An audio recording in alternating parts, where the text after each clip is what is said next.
Shalom, perkenalkan nama saya Ordini Findri Tanaem, Prodi Bimbingan dan Konseling Kristen kelas D semester 2 dengan NIM 104-2024-0078. Di video ini kita akan membahas strategi layanan BK konseling individu dalam rangka memenuhi tugas akhir semester mata kuliah layanan bimbingan dan konseling Kristen.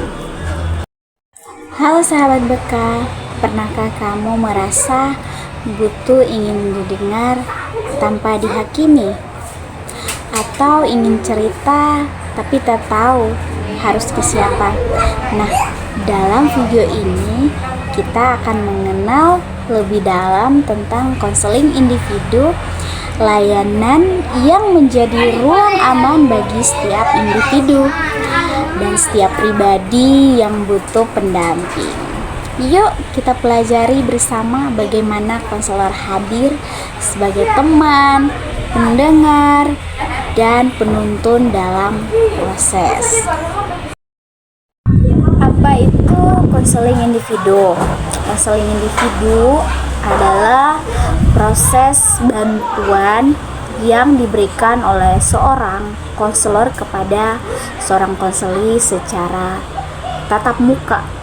Ya, tujuannya adalah untuk membantu konseling memahami dirinya, mengenali masalah, dan memahami apa yang terjadi pada dirinya yang sedang dihadapi dan mencari solusi agar bisa berkembang secara optimal.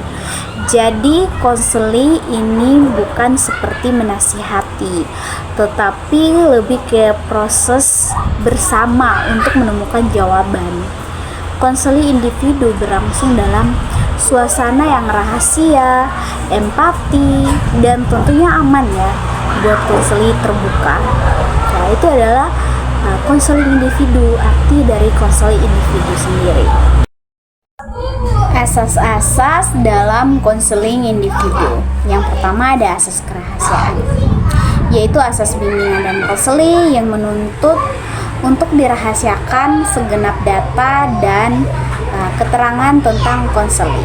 Yang kedua ada asas kesukarelaannya, yaitu asas bimbingan dan konseling yang menghendaki adanya kesukaan dan kerelaan dari konseling. Yang ketiga asas keterbukaan, yaitu asas bimbingan dan konseling yang menghendaki agar konseli yang menjalani sasaran pelayanan kegiatan bersifat terbuka dan tidak berpura-pura. Yang keempat ada asas kegiatan, yaitu asas bimbingan konseling yang menghendaki agar konseli yang menjadi sasaran pelayan berpartisipasi secara aktif di dalam penyelenggaraan kegiatan bimbingan. Yang kelima asas kemandirian, yaitu asas bimbingan konseli yang menunjuk pada tujuan umum bimbingan konseli, yakni konseli sebagai sasaran pelayanan. Bimbingan konseli diharapkan menjadi konseli yang mandiri. Yang keenam ada asas kekinian, yaitu bimbingan konseli yang menghendaki agar objek sasaran pelayanan bimbingan konseli ialah permasalahan konseli dalam kondisinya sekarang.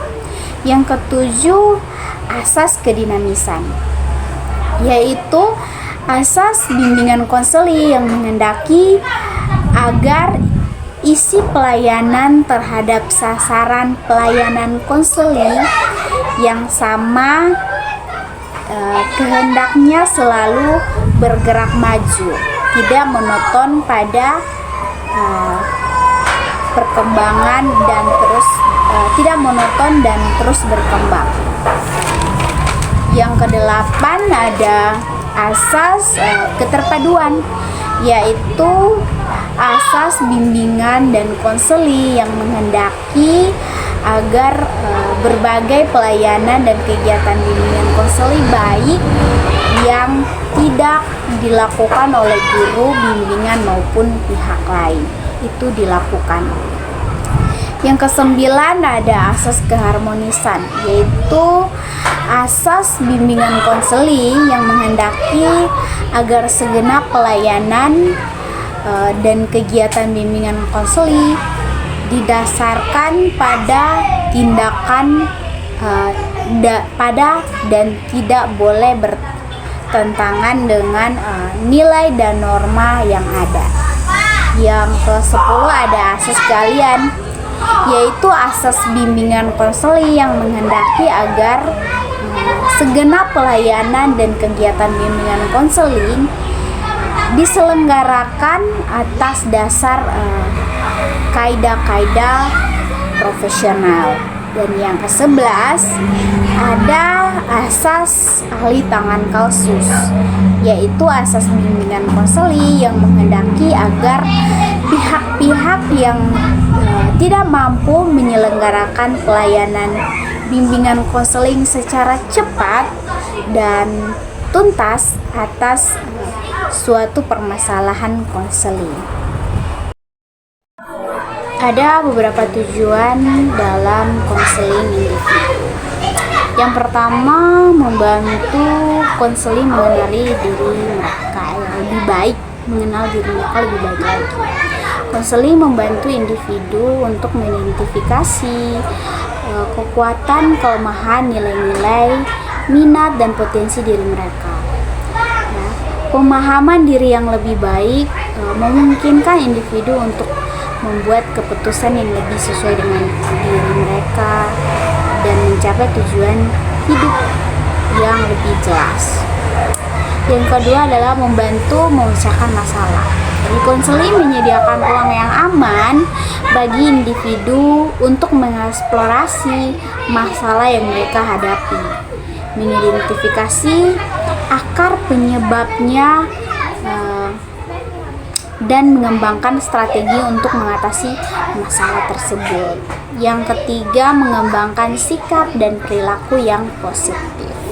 Jadi konseling membantu individu untuk mengubah pola pikir mereka dan perilaku yang tidak konstruktif dan menjadi positif dan adaptif. Yang keempat, meningkatkan kemampuan pengambilan keputusan melalui konseling.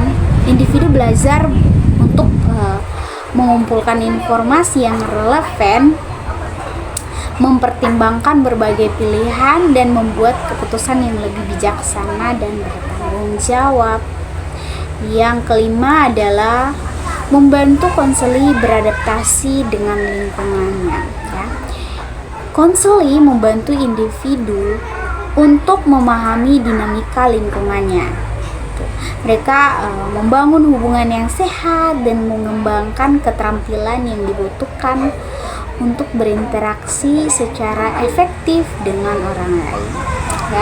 Demikian, konseling individu bertujuan untuk memberdayakan individu agar mereka dapat hidup lebih bahagia, sehat, dan produktif.